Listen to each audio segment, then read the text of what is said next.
I think Brad says all the time, I don't care who we have, we're always looking to upgrade. I think maybe right now in the NFL, the corner market, when it comes to trade value, I think it might be high. Like there might be some good corners available for cheaper prices. So maybe Brad's, looking at it to where you could get a very good corner for a cheaper price.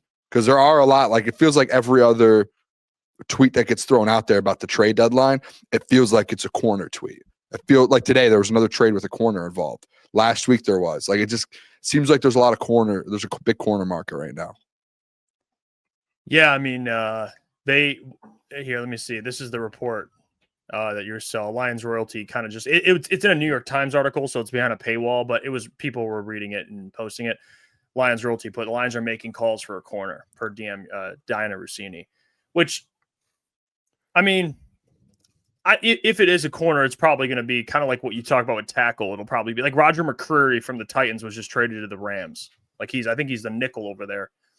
I think if the Lions were to make a deal for a corner, it would probably be like for a guy that could probably play some depth for them. I just don't, unless because you're going to get, once you get DJ Reed and Terrion back, what role does that corner have? Especially when you have a Meek Robertson who can play outside. Hey, fight for it. Best man wins, okay?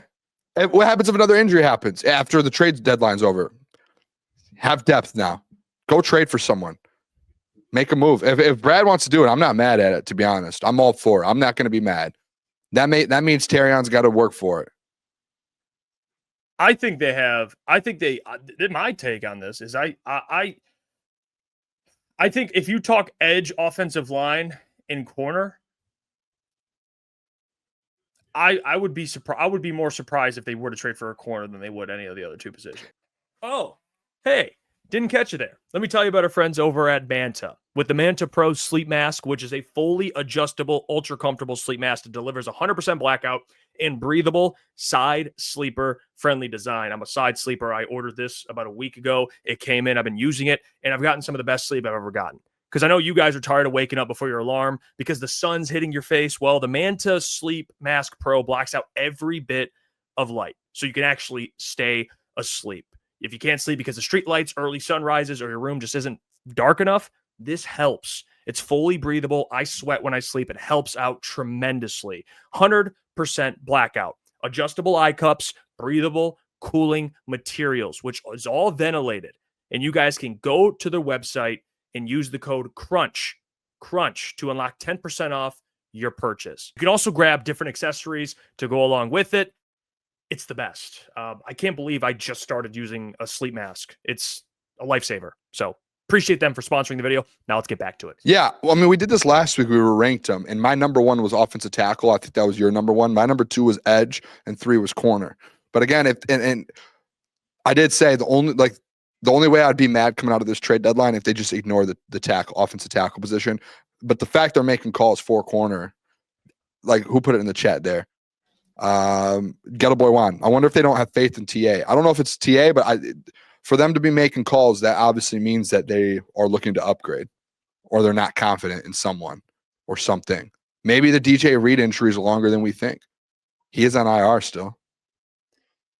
It would have to be maybe that. If DJ, maybe because I think they are confident in TA, no matter what we think. I'm just talking from their perspective. I think they are. I think they like what they've seen from TA.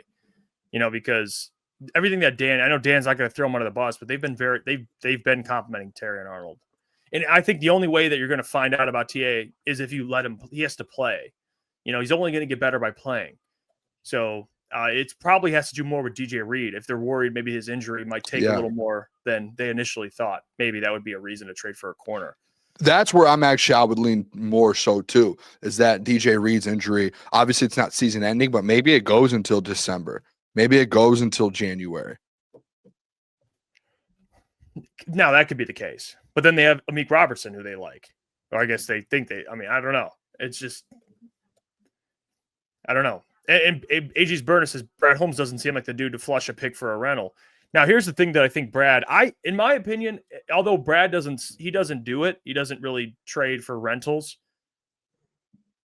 I think that's something that Super Bowl teams, you have to be comfortable being able to do, because when you have a team that has been built on a great core of players, young players like the Lions have been able to do, they're not, every player you draft isn't going to make the not even just make the roster, but they're not going to be a big part of the roster. You know, you draft for replacement players and you draft for depth and everything, but they have so much depth and they have good players that it's okay if you're going to get rid of a pick for a rental player, if it means you're making a Super Bowl push.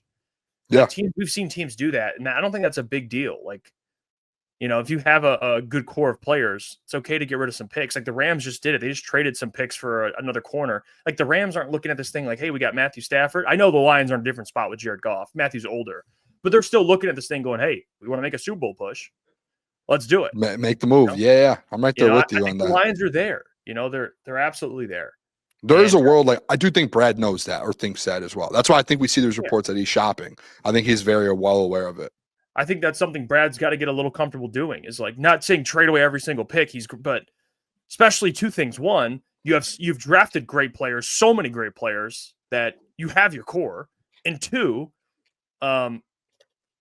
it's like you draft so well, you can afford to get rid of a pick and still find good players. I mean, I don't know. Like they just went through another draft class where they found multiple guys that are going to be future starters, probably Isaac Tesla, Tate Ratledge, Tyleik Williams. Like, okay, now you have more starters. It's like at some point you got to be like, hey, if we got to give up a second or a third for a rental for a really good player, do it. Why not? Rams did it with Von Miller. They won a Super Bowl. I have no issue doing that. That's why I talk about it with Trey Hendrickson. If he's a rental, I'm all for it. No issues with it whatsoever. So something to kind of pay attention to with Brad Holmes there. Hey, what's going on there? It's Jeff Iafrate. Appreciate you for finishing the video. You can check out one of the videos here suggested or show support by commenting, liking, and subscribing. And buy your merchandise, FisherCTSports.com.